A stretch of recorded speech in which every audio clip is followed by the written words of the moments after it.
Vincent Edward Jackson, who will be referred to from here on as Bo, has been a natural multi-sport athlete from as early as high school. Likely it was before that, but since he didn't grow up in a world full of social media and cameras everywhere, most of the information are stories told in the odd newspaper article. Just to cover the obvious question, the name Bo came from his family, who referred to him as a wild boar, and it was just shortened eventually to Bo. Bo excelled at virtually every sport in high school, including track and field, where he won the state decathlon 2 times and did so with such an insurmountable lead that he didn't participate in a 1,500-meter race as he didn't like running the long distance. He also set records in the high jump and in the triple jump, running at 10.73 second 100-meter, which was better than the average for the age group, is even more impressive when you realize he did it at 200 pounds, of which I can only imagine was pure muscle. He played both linebacker and running back, having rushed for 1,173 yards in his final season, as well as hitting 20 home runs in 25 games while throwing multiple no-hitters over all 4 years. A standout in all sports, he was drafted out of high school by the New York Yankees in the second round, but decided to attend Auburn University instead, where he was given a football scholarship. He is all but a legend at Auburn, lettering in all 3 sports, baseball, football, and track and field. During his freshman and sophomore years, he qualified for the NCAA Nationals in the 100-meter dash, and even for the Olympics, but he didn't join after realizing it would leave him less time for baseball and football, as well as far less earning potential. Legend has it that he went into the pool during the filming of a Nike commercial and asked if he could try out, before casually doing a near-flawless double front flip dive, despite no experience or training. Keep in mind that Bo is not built like a typical diver, having about 70 pounds of muscle more than the average person on the team. As a baseball player at Auburn, Bo played just 3 seasons as he was injured for one, and while he had the extra year to play, he was deemed ineligible due to the visit to the Tampa Bay Buccaneers, which voided his final year and caused him to state that he would never play for the Bucs, as he believed they knew and tried to sabotage his baseball career. A Major League scout referred to him in a report as a do-it-all type of player and was the best pure athlete in America. In just 3 years as a collegiate basketball player, he hit for an average of .338 with 28 home runs, 70 RBIs, and was 19 for 22 stealing bases in just 284 at-bats. Of course, football was the sport that Bo is best known for, and despite being recruited and granted a scholarship, he had only 829 yards rushing and 9 touchdowns in his freshman year. His sophomore season, however, was a huge step forward, gaining 1,213 yards, 12 touchdowns, and had an average of 7.7 yards per attempt, which was the second best single-season average in SEC history. He rushed for 256 yards in a single game against Alabama and was the most valuable player in the Sugar Bowl, which Auburn won. Unfortunately, just like with baseball, he was injured in 1984, but despite missing most of the season, he was still able to earn MVP honors at the Liberty Bowl, which they of course won against Michigan. Senior year was statistically his best with 1,786 yards, 17 touchdowns, and an 18.3-yard receiving average as a running back.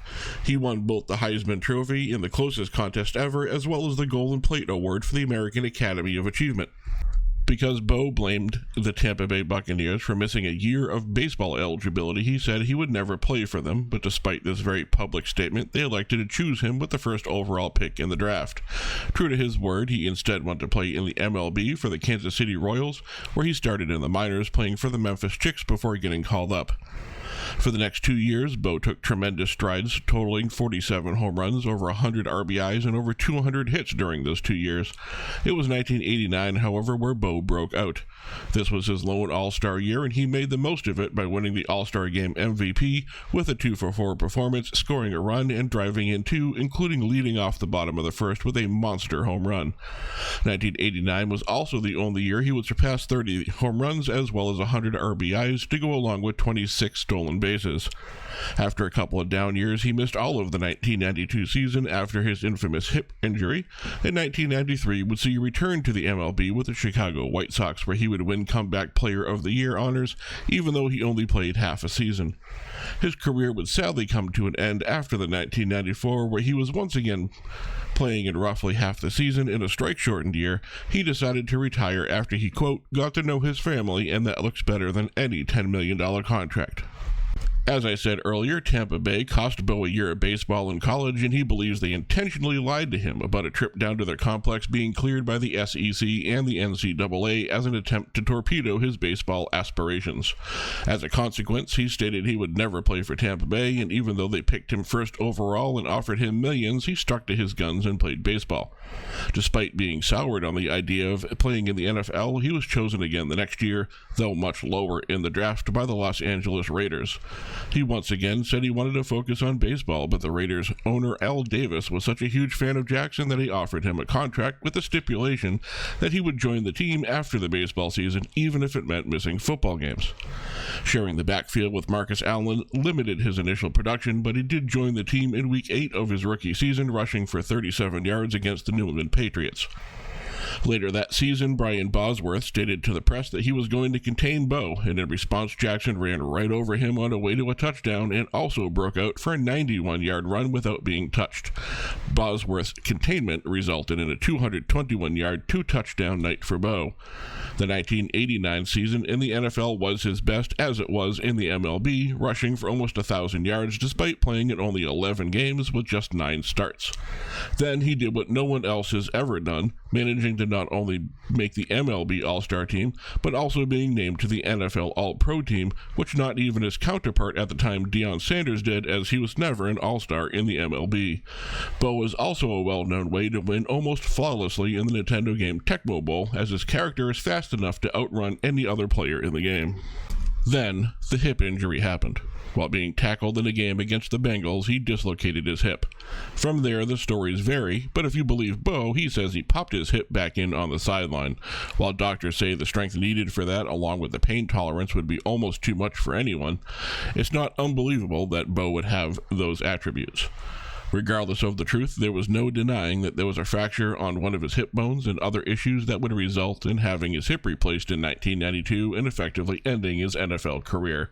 He did make a comeback for 2 years in the MLB, was never quite the same though, which had to be frustrating for someone who was so physically gifted. Off the field, Bo was a marketing machine, and if there's one thing Bo knows, it's branding. Bo Knows was a hugely successful marketing campaign which would show him in multiple sports including tennis, golf, and luge, where he would compete all but flawlessly, ending with the catchphrase that Bo knows and then whatever sport he was playing. In fact, there seemed to be no end as to what Bo knew, until he was paired with blues legend Bo Diddley, who scolded him at the end of the ad saying, "You don't know Diddley." In life after sports, Bo fulfilled a promise to his mother in 1995 by finishing his degree at Auburn. He's also made appearances on televisions on shows such as The Fresh Prince of Bel-Air, Lois and Clark, and Married with Children. He's been inducted into the Alabama Sports Hall of Fame as well as the Alabama Academy of Honor.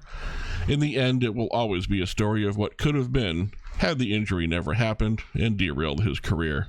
Sadly, this is the ending for too many athletes, and Bo is just a highly visible example. But what do you think? Could he have been an all-time great in one sport? Both? Thank you for watching. If you enjoyed this video, please consider subscribing as I try to upload videos like this at least once a week in Shorts Daily.